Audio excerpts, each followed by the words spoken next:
A paixão por esporte é o que move o brasileiro e a Bet Nacional é a bet dos brasileiros. Se você for maior de 18 anos, conheça clicando aqui no link na descrição. Antes dessa do Casares, que eu quero saber também os bastidores, como surgiu a ideia para fazer o documentário do Neymar no UOL? Porque quando eu te conheço, só pra galera saber, assim, como que surge essa história, essa parceria minha do Pedro, assim.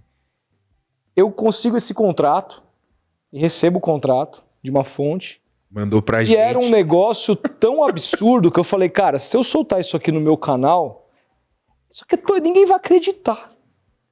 Ninguém vai acreditar. Então eu preciso de um canhão e eu preciso de um jornalista experiente para que... E as diretrizes, dê né? algumas diretrizes, entendeu? Porque estamos diante de uma história que não é qualquer coisa. E eu fui falar com o Paulo Vinícius Coelho, PVC. Eu falei, PVC, eu tenho a seguinte história. Tá sentado? Tô. Contei pra ele. Ele falou, olha, o Pedro tá fazendo um documentário do Neymar. Eu acho que isso pode até entrar, de repente, num capítulo do documentário, e ele é um cara que você pode confiar, pode abrir o contrato pra ele, é um cara super legal que pode tocar essa matéria. Foi aí que o Paulo falou com você e a gente se conheceu. E você, nessa época, estava trabalhando justamente nesse documentário, nesse núcleo de reportagens especiais. Como surge essa história do documentário do Neymar, que muita gente ouviu? É um documentário primoroso, porque trata da carreira do Neymar com um olhar que dificilmente a gente viu na grande A mídia. gente não viu nem no próprio documentário dele da Netflix. Não, isso aí aquilo ali é propaganda, né? Mas enfim, o documentário que vocês fizeram no UOL, como é que surge essa ideia? E foi você que deu a ideia? Enfim, me conta. Ela foi uma coisa meio aos poucos, né? Eu sempre cobri muito o Neymar. Porque, cara, ele é uma editoria, né? Ele é uma editoria, ele é a maior editoria, né, do esporte por 15 anos. Ele adquiriu um tamanho, e acho que muito por causa dessa mega exploração de imagem que foi feita em torno dele, além, claro, do jogador, mas ele adquiriu um tamanho fora de campo que, por exemplo, acho que nem o Ronaldo Fenômeno adquiriu. Não. O Romário, sabe? E são caras ali... E eu sempre cobri muito, e eu tenho um negócio de guardar tudo que eu faço, eu guardo, assim. No começo era físico, era papel, mas depois ali eu tenho minhas pastinhas, todas as apurações que eu fiz na minha vida tem uma pastinha, as mais importantes, que tem lá os contratos, porque eu tenho aquele negócio de eu não vou jogar isso fora, eu nunca sei quando... Pode servir, pode claro, servir. Exatamente. Total, você tem razão. Só que teve um momento ali, cara, de 17 para 18... no intervalo ali de alguns meses, que eu consegui muita coisa, assim, e-mail, conversa de WhatsApp, um monte de contrato, o contrato dele com a Nike, né, foi um furo que a gente deu na época. Essa história é muito legal a gente falar, cara. E tava com aquilo ali, cara, e eu lembro até hoje que teve um almoço ali com o pessoal do UOL mesmo, no Outback. Meu editor na época era o Gustavo Franceschini, não tá mais no UOL. E a gente tava discutindo o que ia fazer com aquilo, né? Muita coisa de milhares de páginas. Não, vamos dar várias matérias, fazer uma série. E ele que falou, não, cara, vamos fazer uma matéria, mas uma matéria muito foda. Fazer uma matéria, tipo, grande, com tudo. Profunda, assim. E a gente fez uma matéria que chama Neymar S.A., a engrenagem por trás do maior jogador do Brasil. Isso a gente publicou antes da Copa de 18. E, cara, a matéria foi indicada para um prêmio mundial de jornalismo na Suíça. Eu viajei para lá com tudo pago, dei palestra pros caras. Foda. Foi uma coisa, tipo, incrível. E não ganhamos o prêmio, mas foi uma baita experiência. Nossa, mas, pô, pelo amor de Deus, que do caralho. Foi demais. Foi uma das experiências mais legais da minha vida, assim. E aí voltei e fiquei, né, de vez em quando... Pô, tava ali, começava a ler de novo o material, e eu sempre tive na cabeça que, pô, dava pra fazer mais coisa. Mas não sabia muito bem o que, né? Até porque naquela época não era... Igual hoje, né? Podcast. YouTube era outro. E aí, quando teve o boom aí dos podcasts narrativos, eu sou um cara que eu consumo muito podcast, né? Eu vou pra academia ouvindo podcast, eu vou pro trabalho ouvindo podcast, eu vim pra cá ouvindo podcast... E eu me interessei muito pelo formato, e o UOL começou a fazer grandes podcasts, né? Fez o podcast do Robinho com o Adriano Wilson, O do caso Daniel. O caso do Daniel, Esse é, nossa, Brutal cara, também. brutal, cara. podcast da Janja, do Brenan, vários podcasts muito legais, e a gente sentou e montou um projeto, cara. Montou um projeto e a gente tinha ali começo, meio e fim. Muito documento, muito material. E falou, pô, vamos buscar entrevista, vamos fazer entrevista, vamos atrás das pessoas.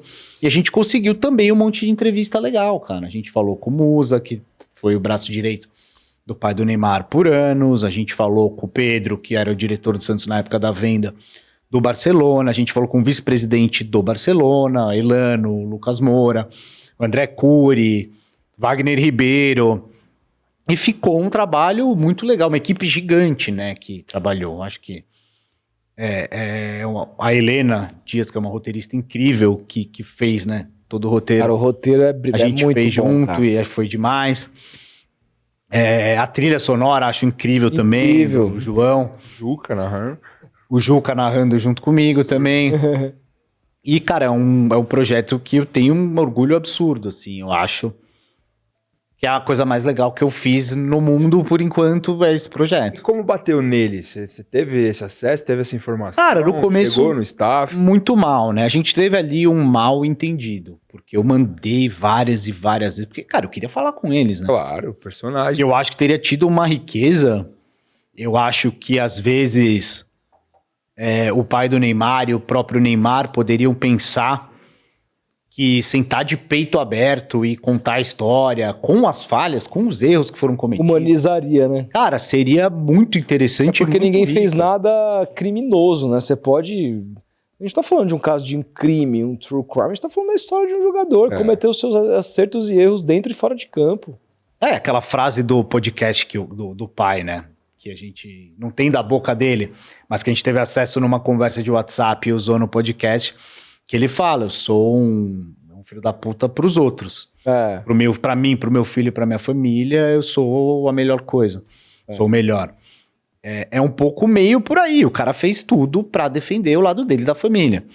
Agora, ter ele contando essa história, pô, seria incrível, né? E, claro, com algumas condições. Fazer as perguntas difíceis, pegar e falar, olha aqui, você sabia que você já estava fechado com o Barcelona. Isso envolve uma certa abertura. E eu queria muito. E eu mandei várias. Mandei mensagens. Mandei e-mails e eu nunca fui respondido. E aí, quando a gente lançou o trailer, e aí era um trailer que falava, pô, mensagens, conversas exclusivas que nunca foram publicadas, e-mails, pô, a gente tinha os e-mails trocados entre o Sandro Rosell do Barcelona, o pai do Neymar e o André Cury, o staff ali, e-mail a e-mail. Ó, segue a minuta do contrato. E aí chegou o processo. Saiu o trailer, Pra não deixar entrar no ar. chegou aquela o porra. processo, que não era um processo mega agressivo, era uma coisa tipo, pô, a gente precisa ver isso aí, a gente quer ver isso aí antes de ir pro ar. E aí eles tinham ali um argumento de que o projeto usava a imagem usar a imagem do Neymar, só que é um projeto jornalístico, né?